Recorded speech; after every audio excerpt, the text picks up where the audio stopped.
Hello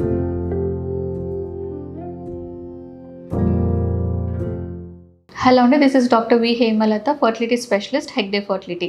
so IUI అందరికీ same success rate వస్తుందా, ఉంటుందా అని డిస్కస్ చేద్దాం. ఫస్ట్ ఐయుఐ అంటే ఇంట్రా యూట్రైన్ ఇన్సెమినేషన్. సో ఇది కూడా ఏజ్ ప్రకారంగా సక్సెస్ రేట్స్ ఉంటుంది. ఫర్ ఎగ్జాంపుల్ ఏజ్ 24 సంవత్సరాల లోపల ఉంది అంటే వాళ్ళకి సక్సెస్ రేట్ 20%. అట్లనే 25-29 ఇయర్స్ ఉంటే దాని సక్సెస్ రేట్ లెస్ దాన్ 15% ఉంటుంది. సో 30-35 ఇయర్స్ అంటే వాళ్ళ success rate only 11%. More than 35 years వాళ్ళ సక్సెస్ రేట్ లెస్ దాన్ 10% ఉంటుంది. అదే 40 ఇయర్స్ పైన అయితే chances are very less than 5% దాకా ఉంటుంది. ఎందుకంటే 40 ఇయర్స్ పైన క్రోమోజోమ్ అబ్నార్మాలిటీ ఎగ్లో అనేది చాలా ఎక్కువ ఉంటుంది. సో అందుకు 40 ఇయర్స్ పైన అయితే అసలు ఐయుఐ అనేది అడ్వైస్ చేయకూడదు.